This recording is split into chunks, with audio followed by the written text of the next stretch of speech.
You know what? I should have asked ChatGPT to write the intro. Missed opportunity. I did not. So strap in, because this could be slightly more deranged than usual. And that's saying something. Don't you know I'm loco?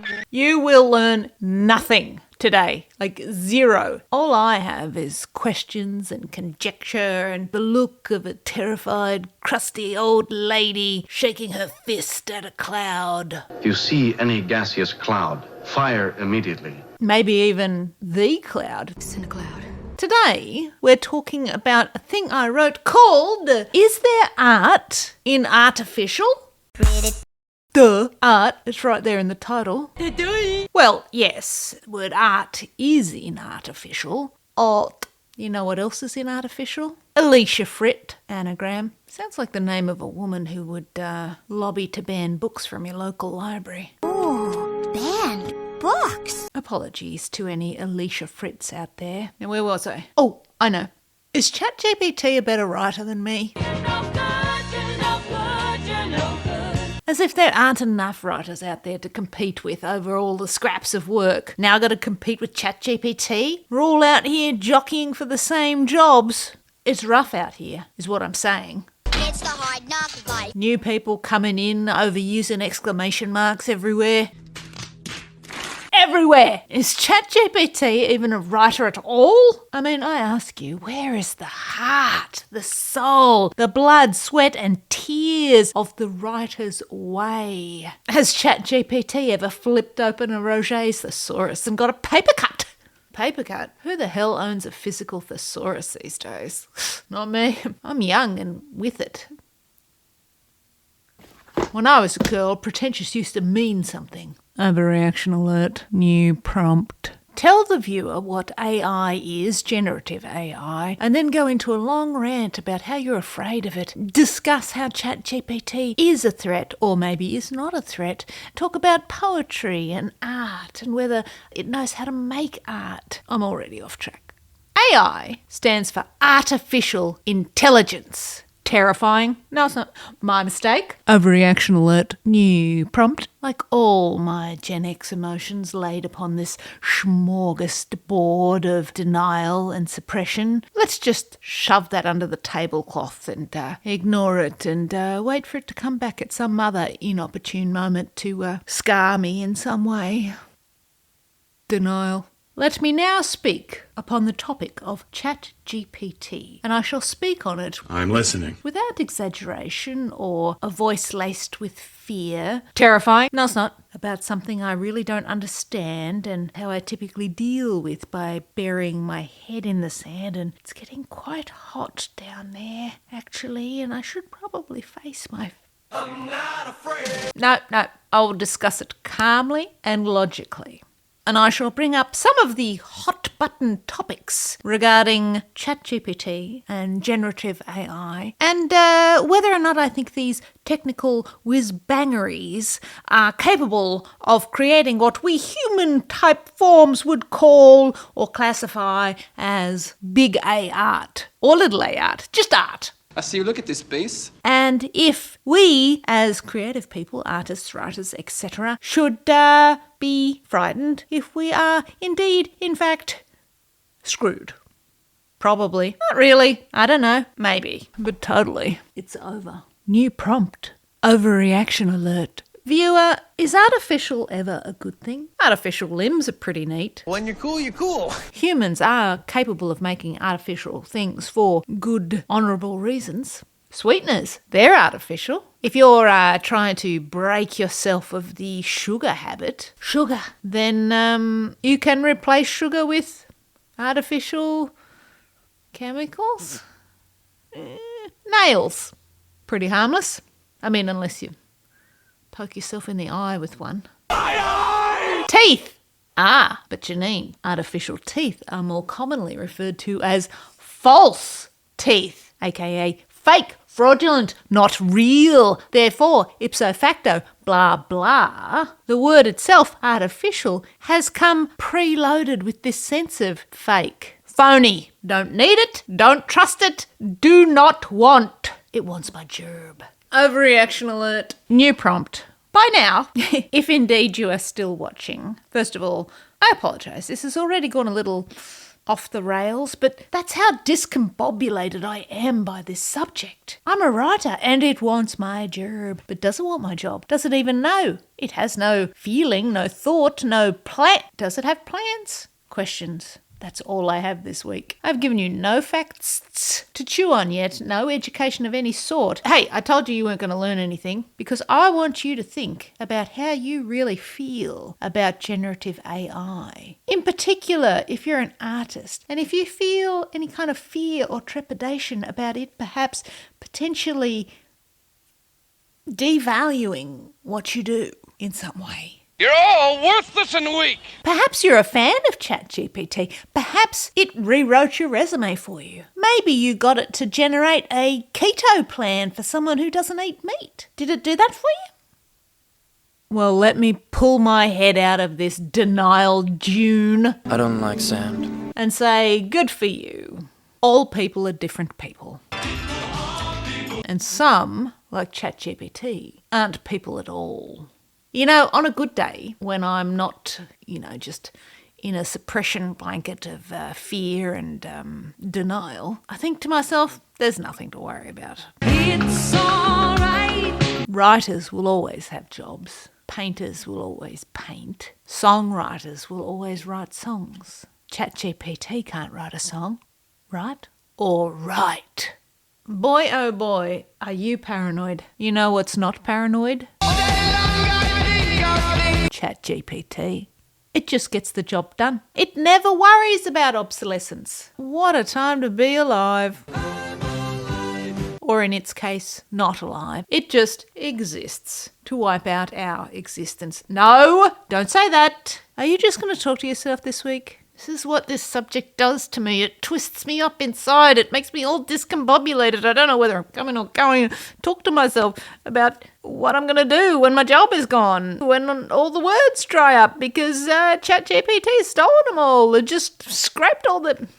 What if it is a better writer than me? I already have enough self-doubt. Now I've got this thing in competition with me. What if it is better than me? What does better even mean? It's not hard to spell better than me, but does that make it better?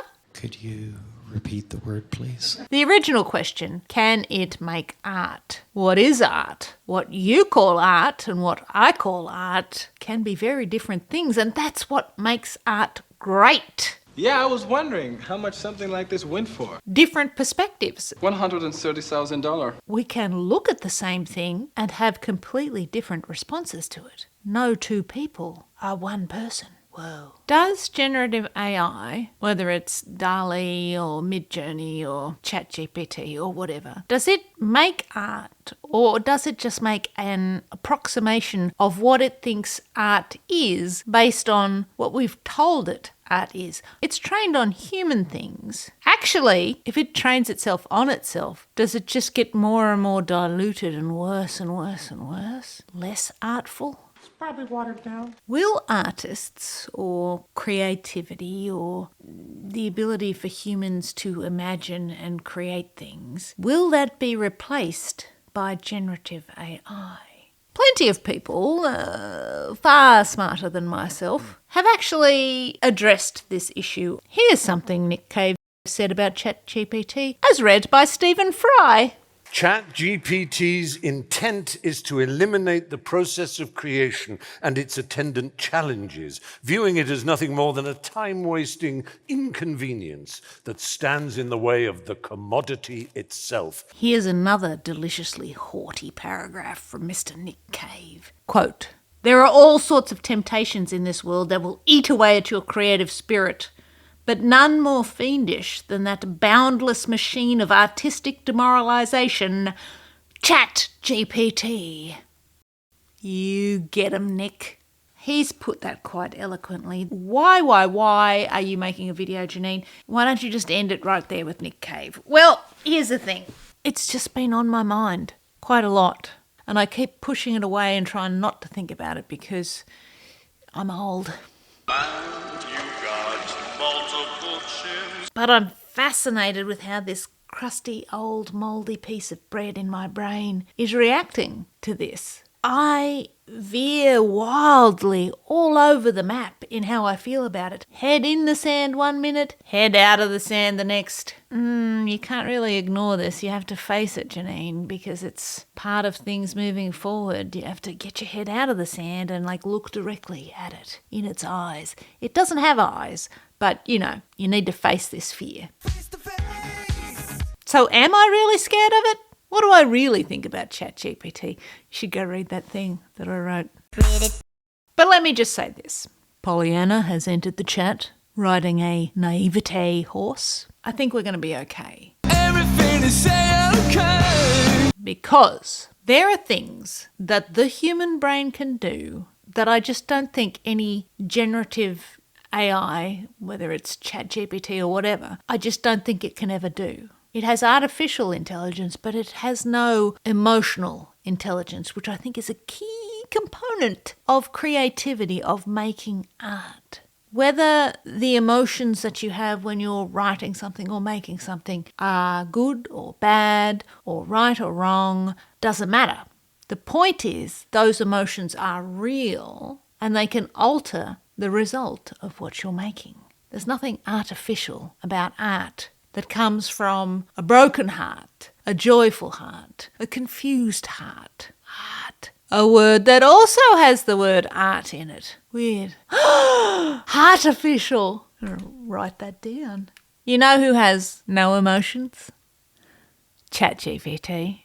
Fear is an emotion. Am I right to be afraid of ChatGPT? Emotions are dumb and should be hated. Is the fear that I worry it will take my job, not that it will take my creativity? People keep telling me that it's a tool, that if I use it a certain way, it will save me time to give me more time to write. It's not going to replace you as the writer. You can use it to generate ideas. Here's the problem. I can't accept the ideas it generates. I'm putting my hands up to it. I'm too old. Old school. As soon as I see the thing that it generates, I cannot accept the result as something that I couldn't have thought of myself at some point. Therefore, I refuse to use it because I am so offended by it that it makes me feel like I'm cheating on my own beautiful brain. But Janeen, how is that different than being in a brainstorm session where you're generating ideas with other people, where you're collaborating? All right, stop.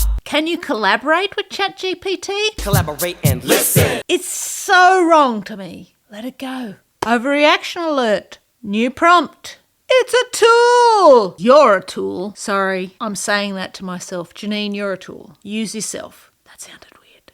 There's nowhere to dig myself out of this hole. A shovel is a tool. In the art that ChatGPT or any of these generative AI things make, where is the poetry? Is there poetry? The world needs more poets, not content. And it just generates a lot more content that isn't really art. Have I got to the point? Is that the point? I don't know. Speaking of poetry, at the end of the thing I wrote, I actually opened ChatGPT because I thought it might be funny, fun, interesting. I don't know if any of those words are the right words. Anyway, I asked ChatGPT to write me a poem. This was the prompt. Write me a 5-line poem about existential dread and a future where humans are replaced by machines. It whipped out a poem in no time at all. This is the poem. In shadows cast by metal minds, human dreams fade, lost to time. Gears and circuits rule the day, flesh and bone left in decay. Hope whispers in the void, confined.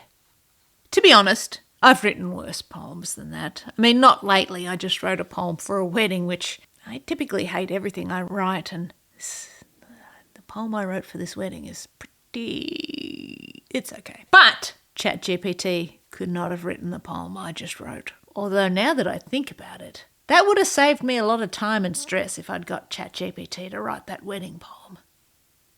Doesn't matter. I gave it a follow-up prompt, which was, now tell me why that poem is art.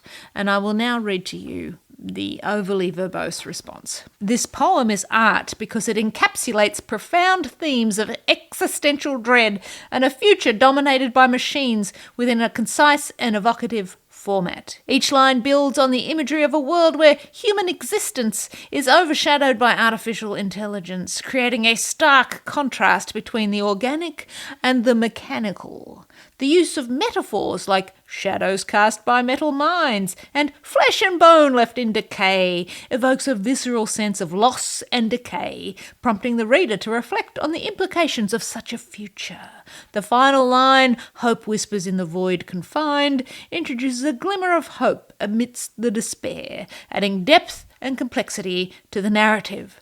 This interplay of imagery, emotion, and thought is what elevates the poem to a work of art, engaging the reader's imagination and emotions. You know what ChatGPT is good at? Horseshit. I get it. ChatGPT is a tool. ChatGPT never has writer's block. You know what ChatGPT also is? Artificial. And now I really am going to close on something that Nick Cave said. He got quite worked up about it, and I recommend you go read it. This was his final paragraph about ChatGPT and generative AI and how we should respond to it.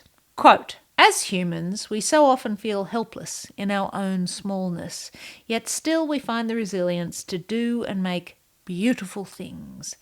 And this is where the meaning of life resides. Nature reminds us of this constantly.